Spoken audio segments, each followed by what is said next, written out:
morning, Peter. Are you well? Very well, thank you. Thanks for inviting me down. Hey, no problem at all. So, I first learnt about you when I was at Three Sisters a few weeks ago, because you had a young girl, I forget her name, who races one of your Kate. bikes. Kate, that's it, Yes, yeah, Kate. Kate Walker. Yeah, so she races one of your bikes. She does indeed, yes. That was the plan all along from after I'd not finished racing, but got to the point where I had like a tick list, and the next thing was to get a youngster that is ready to move on to a bigger bike to get out and racing. So we had a good chat with Kate, and there we are. She's racing one of the bikes. Right, cool. So you say you used to race. Tell us, Yes. What did you race? I started off racing when I was 18, and it was the first race I did was the March. Motorcycle News used to do a £1 day, so you pay £1 to go in as a spectator at Brands Hatch. However, it's always when it's freezing cold in so Anything free is not going to be ideal, is it? Yeah, no, not at all. So yeah, I started racing. It was an LC 350, 250. It was a 250. My dad wouldn't let me ride it as a free. It came with 250 and 350 barrels, but Dad said it's too big for you as your first bike to go racing.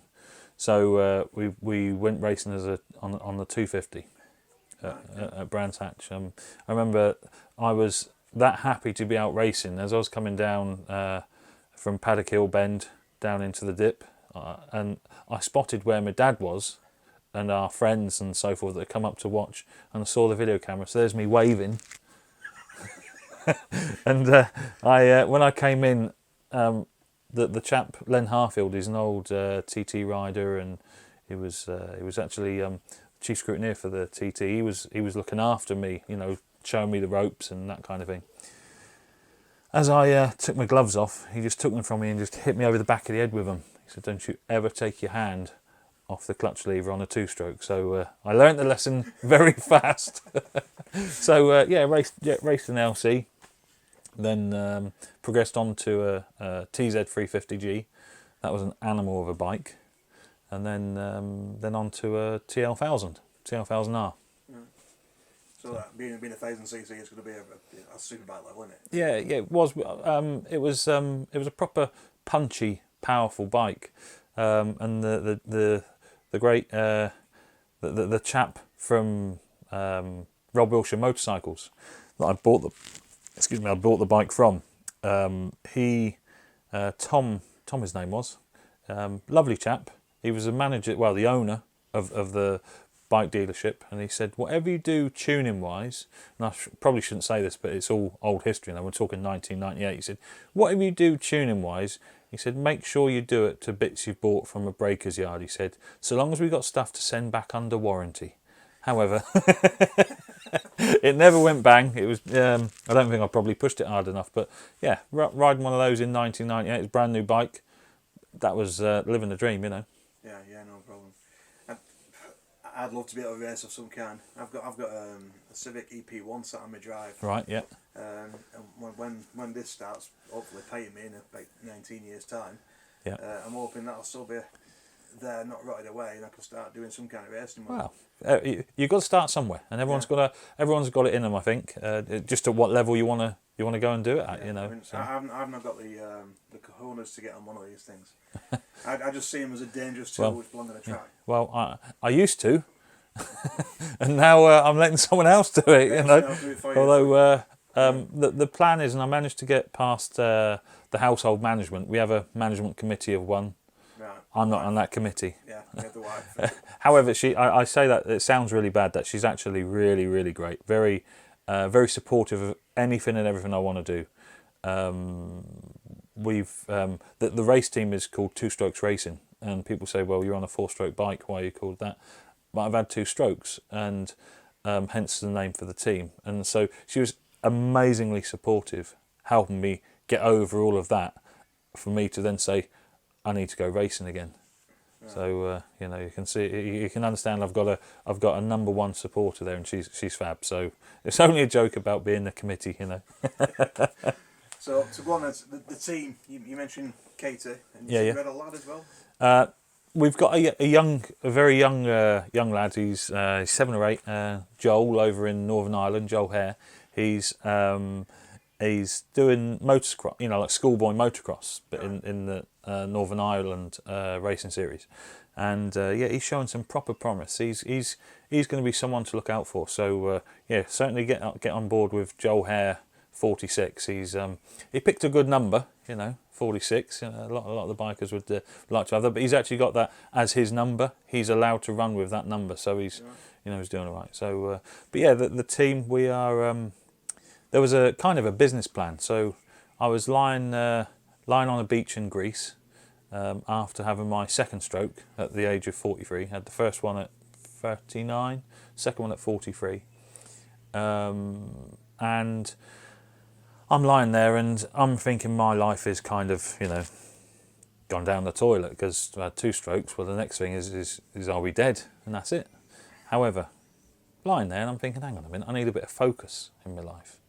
So I said to my wife, I need to go back racing. Pardon? Book down, headphones out. Pardon? Say it. Run that past me again. Yeah, that's it, absolutely. So I said, I need to go back to racing.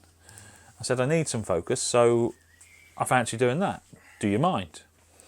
And she said, no, I don't mind, so long as there's food on the table and the house and the mortgage isn't affected by it. So if you have an accident, you best be insured. All of those standard things, which is fair enough. She said, but otherwise, yep, go ahead. So within an hour, I bought a bike on eBay. Actually, it was on Marketplace. Sorry, I bought bits for it on eBay within the hour, and that was it. I was fired up then. So I made a plan of how we do this. But I set a 5-step kind of a success thing where, so if I hit all these 5 things, I've done all right. I've done what I wanted to do. So the first one was to get my license, my racing license from the ACU, because I obviously raced when I was a lot younger. But then obviously having a stroke, it's not the easiest thing to get a racing license, because you've got to prove you're not a risk to the other riders, you're not a risk to yourself, and that the clubs that you race with, they're not going to have a dangerous rider out on the track. So I had to jump through a good few hoops. However, they were very supportive, because they could see there wasn't a no answer that I'd accept. I'll have a license, it just might take me a bit longer to get it than a youngster now. They can apply, they do their tests, and out they go racing. Now mine was all medical tests and lots of bits and pieces like that. So that was the first one. Get my license. Great. Did that. Second one was to qualify on the front row of the grid somewhere. Didn't care where. Just want to qualify on the front row of the grid. And I managed to do that at Three Sisters. And that was in June 2019. So I had the stroke in 2018. My first race was a year later, almost to the day, 2019, and I qualified on the front row in, I think it was the second or the third meeting. So I was quite pleased with that. However, the third tick box was to win a trophy of any shape and form. It could have been sort of like best paintwork. I joke. I wanted to win a trophy at a race. So I was racing here, there and everywhere, and I was getting some sort of like 5ths and 4ths and a few other results as well, but the trophy was eluding me. And my mum, bless her, when she was alive, she'd come to every one of my races. She wasn't the most mobile, but she would come along and she'd go from where we set up at the track and go up to like the pit lane and watch and so forth. And she travelled, her and my dad would travel all over the country to come and watch us racing. And I wanted to get a trophy, and I wanted my mum to see me get a trophy. However, she sadly passed away in August of last year, 2020. She was diagnosed with motor neuron disease, and she only managed to live for 3 months after diagnosis. But the first race back in September after all the COVID nonsense kind of subdued for a bit Yeah. before it went back into crazy times. We had the races at Three Sisters in September. And that was it. I just, had a really, really rough time personally, and, looking after mum, not best time, for me. And I was adamant, I'm not coming home without a trophy, and that was it. I don't care what trophy I get, I'm having a trophy at this one, and I'm doing it for my mum. So, lo and behold, at the last race of the day is a trophy race. So you have your first race is like your points race, and then your second race is your trophy race. And it was me and John Beck, because the previous year I'd missed out on third place with Dean Tomlinson. He pipped me to the post by 0.114 of a second. It takes less time than it does to say it. 0.114 of a second he beat me by. So, I knew it was there somewhere. And so I'm racing 2019 in the September. Sorry, 2020 in the September. And only needed to get 2 signatures on my licence to upgrade as well, which was the other part. I wanted to get rid of me orange bib sort of thing, And I managed to just pip John to the post. And it was only in the last couple of corners I managed to just get him and keep it there. And I come away with third place. But I remember when the checkered flag came out and I got the third place and I knew I'd got it, I then just burst into tears. I was going to say, that was probably quite an emotional thing, that for you. Absolutely. And I come round, obviously Three Sisters, the track. Yeah. So I come up over the hill, came back in, and I couldn't get to the pit lane. I couldn't get back to the paddock area. I just broke down just before the scrutineering bay. And bless him, Bill came out and a couple of others came out and put their arms around me, consoled me a bit. And Dean, who'd taken the third place from me in that previous race, he took the bike back for me because I was in no state to be able to race then, and move, and it took me a while to kind of recover. And that was it. Day's done. All good. Got my trophy. So that was like the third thing I needed to do. Next one was then, once I'd got rid of my novice bib, which I've done twice now. But there we go. We won't talk about that because I did it years ago. When I then, and I'm talking proper years, when I then, the next plan was to get a youngster on the bike. And so we were chatting to a few different people. So Sean McKenna from Speed Demon Motorcycles. Yeah, Sean, he's a top bloke, he is, and he's got the same ethos. Let's try and help out the upcoming talent. Yeah, because he's got young Alistair racing Yeah, with him, hasn't he? yeah. Well, funny you should say that. I saw Alistair at Alistair Tang. Is that yeah? Okay, yeah. I saw him at Three Sisters on one of their bike attacks. So it's a road bike day, and I'd gone along on my road legal day use MOT race bike just to check it out before the next race meeting and so forth. And he's there, and he's putting in some quick old laps on his, I think he had a CB650F or something. I remember he had a big bike. Big white thing, big white thing, still had a top box on the back of it. And he's putting in some pretty impressive times. Okay, there's nothing of him. He's a very slightly built young lad. And I said to him that, you need to go racing. You're probably quick enough to go out and go racing. So I was speaking to him about it. I said, maybe we'll get you on to one of mine, and that sounds great. But then I was talking to Sean, and Sean had the same conversation prior to me. Yeah. And when I was then talking to Sean, we both decided that probably him starting off on full-blown 600, not the best thing for him to be going into. And I'd also been thinking about chatting to Sean about Kate. So Kate wasn't the afterthought, but I hadn't really spoken to anyone about Kate. But Sean knew what I wanted to do to get a youngster on the bike and go racing. So I spoke to Sean and said, what do you think? Do you think that Kate would be interested in riding the bike? And he's, well, she's ridden I think she's ridden since she was 6 and she's 20 20 now, you know. So she's ridden a long time. Started out on the mini motos, then onto the 125s, and then she's racing. She's got a Kawasaki 300 Ninja,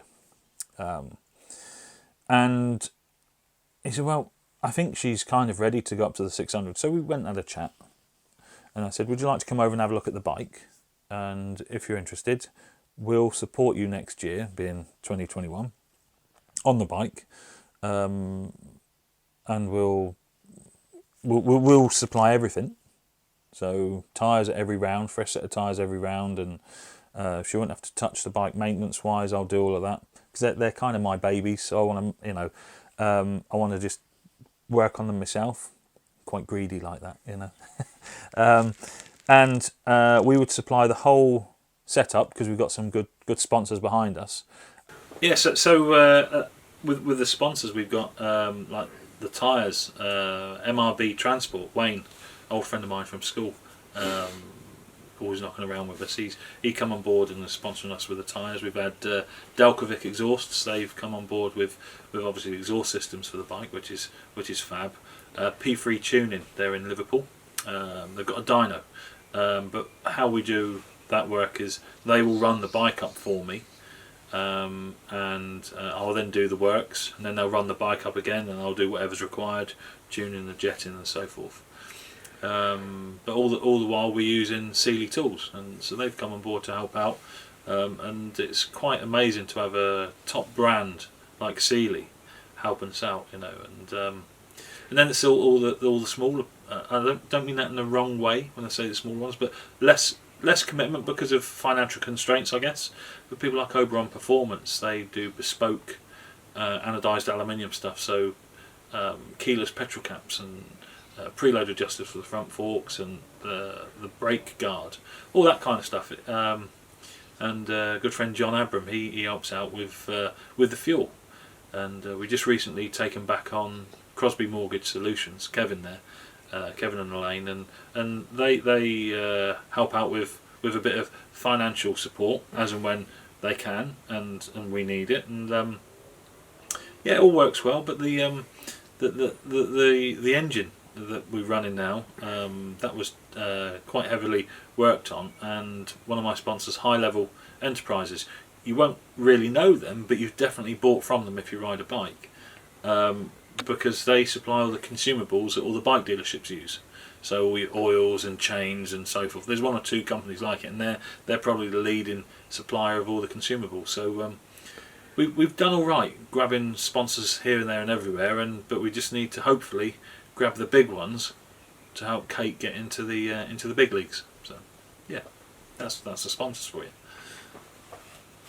But all she would have to do is sort out her license, obviously, because that's hers, yeah, and sort out her entries. Because if my view is that if you are going racing and you're paying your own money, you understand fully the risks of what you're doing, you know. So yeah, so we come to an agreement that Kate would pay for her entrances, and I would sort the bike out. And through sponsors, we get some fuel supplied, and we get the tyre supplied from a great chap who's supplying the tyres for the year. And yeah, so that was part number 4. And if you remember, I said there's a 5-step. Well, I've got some sponsors lined up, I think, and it's all down to whether I can get the sponsorship. But it's to try and help Kate get into. Because it was the youngster that I take on, riding my bike was the step to go to the next level, and that is into the BSB paddock, hopefully on 600 Superstock, because it's a class where it's about the rider, not the bike. Yeah, there are some quick bikes out there, but they're all supposedly standard bikes, so I'm hoping that is the case, and I'm sure we'll find out if we go racing there. But the budget for that, for the tyres and everything else, is just going to be astronomical. Hence why we need the sponsors to come on board. So if anyone's wanting to get involved, please get in contact now. You know, I'm not ashamed to beg. Please get in contact. I'll leave his contact details below in the description. Perfect. So I can get hold of you. Okay. But anyway, so yeah, because I think Kate has definitely got the she's got the racecraft for definite, absolutely. and she's got the right attitude. And she's doing a degree course in motorsports and engineering. So as well as being able to ride a bike, she can fix a bike and take it apart. And also that means she knows when she comes in after riding the bike, she can give a good debrief on what's happening, so I know what to do. And to have that in such a young package. I mean, don't get me wrong. I'm no amazing crew chief. I'm no Jerry Burgess. However, or Jeremy Burgess, sorry. However, I know what she's talking about on my bikes because I've ridden them. You know, I know, so I understand that. That reminds me of Tom Cruise in Day of the Thunder. He says, "I don't know cars; it's loose at the back." It reminds me because what he was saying, he knew nothing, but he could drive a car. Whereas Kate can actually say, "This is happening. Yeah. That's happening." And when we went to Alton Park, I do apologise. With one of the symptoms of my stroke is I suffer with aphasia, so I'll throw in the wrong word every now and then. So I do apologise. So if I shout giraffe at a random point, you know, there we are. It's almost a bit like Tourette's, isn't it? So when we went to Alton Park, that was our first day out with the race bike with Kate. She was saying that it was squatting at the back when she winds the power on, so it's coming down, then it's trying to wheelie, which Kate's going from her Kawasaki, which I believe they're 37 horsepower fixed, regulated, because it's a stock class, going to my bike, which is making 100 and something bhp. We won't give away the real numbers, but there we are. It starts with a 1. So it's a fair jump in power, but her build is very slight. Yeah, I have met her briefly, she's only tiny. Yeah, so on that bike, I mean, someone saw a photograph, and a CBR 600 isn't a massive bike, and they saw her sat on one of the bikes, and they said, she makes that bike look huge, which is right, she does, but it's making the most of the benefits you've got to ride the bike, you know. So one of the things we did find is that she said that she couldn't pull the bike into the corners as well because she hasn't got the body mass. So when you're rolling the bike in, you lean over and in you go. And it's using obviously your upper body mass and your knee pulling the bike over and all that kind of thing. And she said, but I struggle with that because it's a heavier bike than what I'm used to. So she said, I need the bars out further, and I run standard bars on the bike, standard position, standard bars. One of the reasons is if the bike ever has an incident, there's thousands of them available on eBay. So it's not really if you go and buy some nice Joe Fandango Harris 41mm clip-ons, well, they're expensive clip-ons to be replacing. A new pair of those handlebars, you like pay 20 quid. Perfect. However, this then poses a little problem because there's a lug on them which locates in the top yoke. So I had to engineer a solution around that to remove the lug, but because of me being a scrutineer as well, I didn't want it left without some form of captive way of stopping it from spinning round. So I had to weld on a nice little round boss that I machined on the lathe and had that welded on. And then at the first practice session with Kate at Three Sisters, we then I said, right, go and just ride the bike, and then if the bars are in the right place for you, I'll then drill and tap the top yoke, so it's all fixed in, then lock wire it all in, and lo and behold, she come back and she was beaming that I can now pull the bike over because it's proper leverage now, which is great. So yeah, so she knows exactly what isn't right for her, and then we then sort that and fix it. So the issue with the squatting, because of the development of the bike that I've done, we wound up, I've got a nice little remote preload, rear preload adjuster on the bike, so wound a bit of preload into it, and that just took out the squat enough so that the suspension is still doing its job. It's not rock hard, but it's taken that squat out of it. And by the end of the day, Kate was so at Alton Park, at the end of the day, bearing in mind she'd only ridden there, I think, once before, and she's on my bike, and she was under 2-minute laps, which the races that came up that weekend after the test day we went to, she would have qualified 5th on the grid, I think it was, of a grid of like 35, 40 people. I say people, lads. Yeah. So she would have been qualified 5th, the only girl on the track amongst the 35, 40 lads. And this kind of has continued now to Three Sisters. So we had the first race at the beginning of May. And I've got some photos of her. oh yeah, all right. Yeah, That's great. So I'll stick some. If I ever can find them, I'll stick them over. Yeah, that'd be great. Yeah, 161. So anyone watching on the racing and they see 161, that's Kate. She was miffed. She likes the number 61, but someone has already nabbed that. So I think that's Ian Emson. I think he's got that. So there we are. So yes, she's racing under 161. But at Three Sisters, first time out on the bike. I had I'm trying to help with the a bit of the wider side of the racecraft. Like I'm very much I want the bike to go out with the hottest possible tyres when I'm to at the right level, but I want them hot. I don't want to sit in the holding area for 10 minutes while the race is on ahead of you with the tyres going cold. So I will manage when Kate goes out and into the holding area. But because she hadn't done a race start, because it's difficult to get a race start practice without actually doing a race start, if that makes sense. So I arranged for a first practice qualifying, which was the pre-injection class, that when all the bikes went out, she would be the last one to roll out, and she would roll up to the pit lane gate, and the clerk of the course okayed her to then welly it away from the pit gate just to feel the bite of the clutch, because you don't want that to be the first time you do it on the racetrack. That's in a live race. Problem with that, she then caught up the rest of the pack and then kind of got stuck in amongst them and couldn't, because she's still getting used to the bike, and she qualified in 10th. And she's coming in, she's a bit not chuffed. Yeah, sound. Yeah, that, I've qualified 10th and I don't qualify 10th, sort of thing, So I said, yeah, but it's because of the start, because you got into traffic. And what would have been good is to maybe come into the pit lane, tell me how it's going, or we'll adjust the suspension if we need to, whatever, and then we'll send you out into fresh air, and then you'd have a bit of room to go. So anyway, that's all good.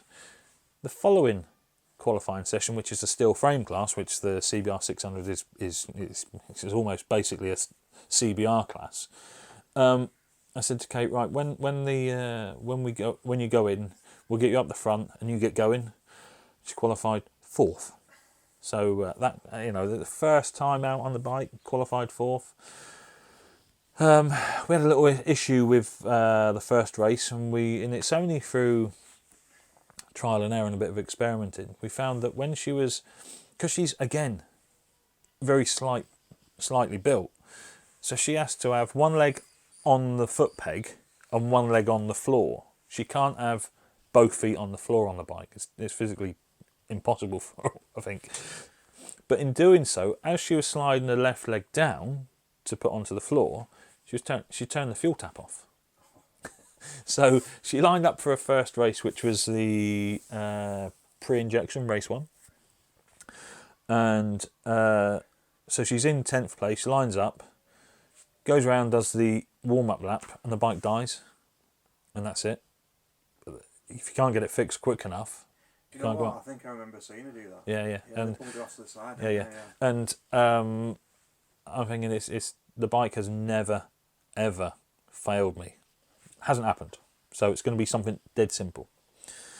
So, so I went over to the bike. I jumped in the van because I knew that the recovery van, the rider was getting in the van. I just remember what you did. You started it up in the back of the van, didn't you?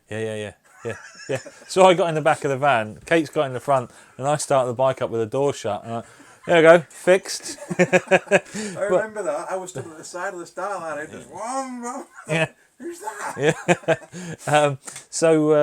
Yeah. And it was just, it wasn't to prove to Kate that she'd done anything wrong. It's just I wanted to know straight away the bike is okay. Yeah. So took the bike back, put it up on the warmers, and we then removed on the bike. There's a long tube which fixes into the. It's a black plastic tube which goes onto the tap, and it's just an extension of the tap. So we've removed it. Can't happen again. So the tap is permanently on, but when I want to take the tank off, because I've got a quick release dry brake on it, it's no problem. So she then went out in the steel frame class, and she was fighting away, and she come back with fourth. Started in fourth, come back in fourth. Not bad, really, when you consider that this is a first time racing that bike, you know, and it's a case of, I think that her starts need to be a bit more aggressive, because there's nothing of her, and the bike has been trimmed, and the bike has been enhanced inside, all legal, I'd like to add. There's no reason why she can't be one of the first. If you watch old races with Danny Pedrosa on the grid on MotoGP, when that light goes out, boom, he's gone, because there's nothing of him, and he's on a fast, powerful, lightweight bike. It's the same equation, same combination. So yeah, when she's got the use or got used to the acceleration of the bike, she'll be gone, I think. So yeah, by the end of the day though, she'd got down to a 59 second lap, which really miffed me, because I managed to get down to a 1 minute lap, and it took me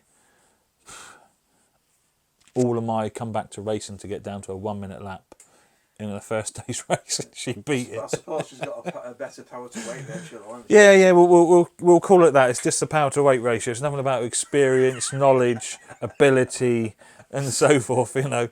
So yeah. So she put in a 59 point something second lap, and obviously different races on the day will have different temperatures and so forth, and how everyone's feeling, and it all makes a big difference, I think. Because sometimes when I was racing, I'd have come in fourth with like a 103. Not that the timing really matters, it's more about just getting in front of the one in front. And the race winner might have won with a 101. So in theory, if on my best day of racing, if that had been on another racer's worst day, well, I'd have got second or third or something like that. However, Kate was racing, and she's racing again this Sunday, and kind of two of the top men in the steel frame class, James Leatham and Martin Clare, the LCM boys, cracking lads, proper nice lads. They were kind of dicing first and second, and Kate was behind. However, if you look at the lap times, Kate was half a second behind them. So, and this is her first time, and she came up to me and she said, I think I know where I'm going slow. So I said, you keep that to yourself and don't tell anyone else. You know, it's so yeah, when she gets used to the bike, I think she's going to be flying. Yeah, cool. I think, I might be wrong here, I'm terrible for names especially, but when I was with Jonathan last time, the Three Sisters, a few weeks ago. Oh yeah. Somebody got lad with a Triumph. Yeah. Somebody out on that when he was out got a 57 seconds. No, there was a 54. Someone put in a 54. Was it 54 yeah. Point, I think 7. If you said his name, I know it, but I can't. Adam, no, I want to say Adam, but I'm. Right. Well, apparently that's a record, isn't it? Yeah. On that bike. Yeah. And that was in a Formula 600. Yeah. So similar to what Kate, hopefully, if all comes good, fingers crossed, touch wood and all that, similar to what Kate will be racing next year, but obviously she'll be on the stock one, but there we go. Yeah, cool. So, I'm there Sunday, hopefully. Very good, wonderful. So I will... Come and have a brew. Yes, I will do. Well, it's like with the rallycross, I'm now getting to know more and more people. Yeah. I'm not having a go at anybody here. Last time out, like I said, man, think back here, the guy who owns it, Dave. Yeah, I know. Yeah. Dave Wilson. Every time I went to go and interview him, something was happening. Yes. Yeah. Then I had a chat with Jonathan because I was there. Because he was next to him. Yeah. And then I got chatting to Lewis. I forgot his last name. Got bright yellow wheels on his black bike. I know what you mean. R6. Yeah, yeah. So I had a chat with him. I only got 2 people on that interview. Yeah, yeah. Again, I'm not a biker. I love watching anything motorsports. So now I'm getting to know more and more people. People start recognising me. Yes. And I could fill these videos with more and more people. Yes, absolutely. I'd love to be able to go around every small team and have a 2-3 minute chat with all of them. Yes, that would be good. Yeah, yeah, yeah. But Kate did say she wanted me to interview her. Yes. At Think Bike Gear. Yes. But I've never got into it yet. It's just one of the things with Well, COVID. Yeah. They've had some bad news, and the baby. Right, Stuff happened, and COVID happened, and what have you. Yeah. But I will. These videos are going to carry on. Oh, now, good. Now I'm with Preston. The lady who's lets me in knows my name now, so I can get into. Oh, is that Pam? Pam, Yeah, she's lovely. Pam and Bill. I've not met her yet, but well, they are proper club people, and what I mean by that is they all do anything to help people out in the club, which is as it should be. Yes. But you know that they're just doing it because they want to see people enjoying the racing. Yeah. You know. I actually got a couple of messages when I put that last video out with Lewis and Jonathan. Yeah. I actually got a couple of messages. Thanks for promoting our club. Yes. And I never thought of it like that. Yeah, well, that's it. It's and I can see as well as racing bikes, I'm also a scrutineer. I've been around bikes. I think I was 5 or 6 when I had our first bike, an SS50. But I've been around bikes and racing since I was 16, I was 15 and 3/4, we'll call it, and that's crucial. Okay, and I'll tell you why in a second. I'll come back to that. So I've also worked as a scrutineer and chief scrutineer at Goodwood for the Festival of Speed, the Revival, the members' meeting. I'm meant to be there this year if COVID allows, working away. But I can see that once we've got box number 5 ticked, well then, apart from the already agreed with my good lady wife 1 trip out racing with me racing a bike, I'll probably then just do a job for the club, whatever the club wants, whether they want me to help out with scrutineering, with selling programs, with making everyone a cup of tea. I don't care. Put it back into the club, which is why me helping a youngster out. I've been around racing, like I said, since I was 15 and 3/4, we'll call it. And my wife and I, we weren't fortunate enough to have any children. Tried, but things got in the way and stopped that from happening. So it's a case of giving back to the sport that I really love. So that's why we were struck lucky finding Kate at the time when she was ready to make the jump up onto the 6. I mean, she's still riding a 300, and at the weekend just gone, she raced 4 races and got a 3rd and 3 seconds. So in the senior class of that, so she's doing all right, you know. But yeah, so I'll go back and help out the club. I think I'm probably about a year or so away from that, in around a year, 18 months, and then do whatever the club and Steve and Bill and whoever's running at the time wants me to do, if they'll have me, you know. But there we are. Well, I'm sure they've let me in as a photographer, so they'll let anybody in. Well, there we are then. That's it then, isn't it? I don't know who the official guy is, but I don't think I upset anybody. No, well, that's Steve is. I get titles wrong of who's what, but Steve Tomlinson. He's on the holding bay, but he's actually sort of like the top man in the club, and he's slightly nuts, but I think that helps as a biker. Yeah. But when I've gone to him with suggestions and ideas, we'll do that. Not a problem. So as a club, not as a club, but for the club, we the team put up a £50 prize at the last race meeting for the best presented bike. Okay, and it wasn't picked by me, and it wasn't picked by someone who knows the bikes inside out, back to front. It was what they thought looks like someone has spent time and effort. And the reason behind that is my mum, when she used to come up and visit, they lived in Southampton and she'd come up to Liverpool, she'd sometimes just come and just sit and watch while I was preparing the race bike to go racing on the Sunday. And then when mum was ill, the bike that you're sat next to, the engine from it, so I had to move in with mum to look after her. So to give myself a bit of a sanity break, for want of a better description, I built that engine, this race engine. And Mum used to just sit and watch. And I said, do you want me to come and change the channel? No, I'm enjoying watching you working on the bike. Are you doing this inside the house? No, I've got Mum. Mum used to sit either just inside the patio doors or just outside, depending on whether it was nice and warm. And I'd be then on the patio with my dad's Black and Decker workmate, working on the bike and getting it all. Well, working on the engine.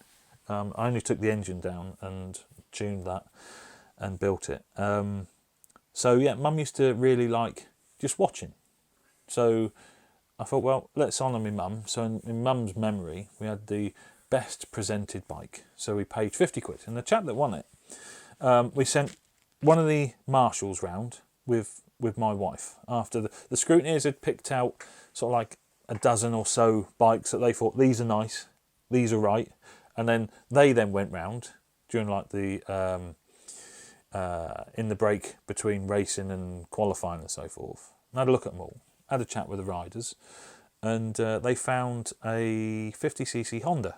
Beautiful, beautiful little 1960s looking thing. Turns out the chap had driven up the night before from the Isle of Wight.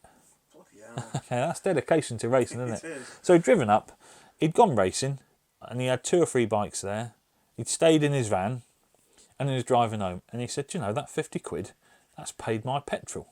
So he was over the moon. That, you know, it didn't matter where he came racing, he's had a good day's racing, and it hasn't cost him as much as he thought he had. So Mum would have been chuffed with that, you know, so it's right. So at the next race meeting, my dad has put up a £50 prize, and this is for the best improved rookie. Not the rookie that gets the highest place, but the rookie that from their qualifying time to their race finish position, not qualifying time, but qualifying position to race finish position on the second race. So you know, had a good bit of qualifying, then they've gone out and raced and then race again. Whoever's made the most places up, 50 quid. But it's only to rookies that have never raced before this year. So, you know, and they know to come up, hopefully they know to come up and see me and put their name down on the list. And then we'll look at their results, see where they come to. And if there's a draw, so let's say someone, I don't know, moves up. Let's say Justin Suzuki, I don't know if you speak to him, but let's say... He lives about half a mile from your house. Oh, right, okay. He's a nutcase. He's really funny. Yeah. Top bloke. But I'm surprised with his job he rides motorbikes. Yeah, well, absolutely, yeah. But there we are. But he's... so let's say he qualifies in 20th place and he finishes in 13th and he's done 7 places. And someone else also does 7 places. Well, it's whoever's cut the most off their lap time then to find the winner. Yeah. But someone's going to win with 50 quid cash.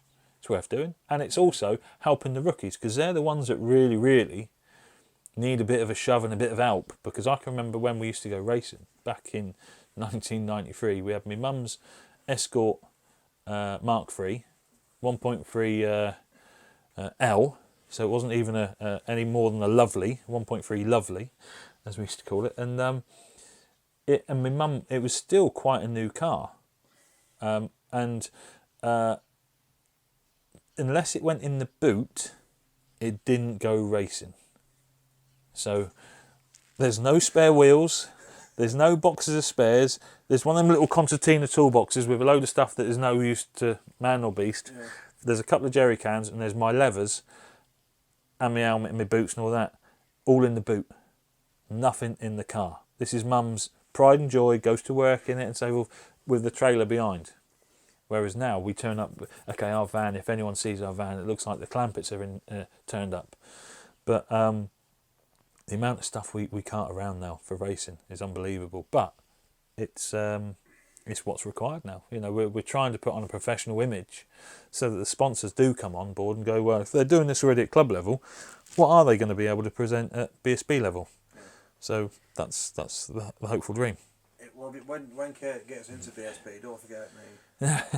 That's all I can say. Well, I think that if we get the luck of the sponsor, and I've got 2 or 3 people that I'm talking to and trying to step forwards. If we can get that, I think she'll do well. And then I think her aim is to go and race on the island. So all good luck to her. But I was saying to you about being around race bikes when I was 15 and 3/4. Yeah. So our local racetrack where I grew up was Fruxton. And Fruxton used to have a bridge over the pit lane and the start-finish straight. And that's for people to go, much like Mallory now, to go from the outside of the circuit to the inside. Okay. But there was a little shed, for want of a better description, underneath the bridge, right on the entrance to the pit lane. And whoever's job it was in that was to alert the pit lane that there was a bike coming in. And he might be coming in a bit fast. This is before there were pit lane speed limits and so forth. And you had an electric buzzer, and it took over everything. It stopped the commentators coming out. It stopped paddock announcements. It stopped everything. It was just okay. So anyone coming in, everyone knows there's a bike coming in. It might be hot and fast, so you can turn around and look. But because I wasn't 16, I wasn't allowed to work on the track, because at the time you had to be 16 to work supervised on the track. So they said, you can do the buzzer. So I'm in this buzzer and they're bringing me sandwiches and drinks and so forth. And this is nice. Even if it rains, I can see the start finish straight. I can see the last corner, or the last two corners. Chicane is your last corners in the best seat in the house. But I then started to have a bit of fun with it. So you can imagine the commentator. And in third place we've got honk, followed by in second place honk. No bikes going through, just me hitting the buzzer. So that was my first job around motorcycle racing, and then from there it was then pit lane marshal and chief pit lane marshal, and then a scrutineer, and here we are. Ah, cool. Well, this has gone on now. We're about on 50 minutes now, so I'll have to break it into two sections, like I did with Gary. Yeah, absolutely. But it's been great listening to you. I could sit here all night listening to stories, but I'm sure YouTubers don't want the 50-minute video. So wow, yeah, absolutely, yeah. Thanks very much for inviting me down. No worries at all. Great, and I'll speak to you Sunday. And yes, I'll come over with my massive camera. Yeah. And have a chat with you and Kate as well. Yeah. Kate knows who I am now. She yes, wanted the photos, so. Yeah. Right, thank you very much. No worries at all. Cheers. Absolutely.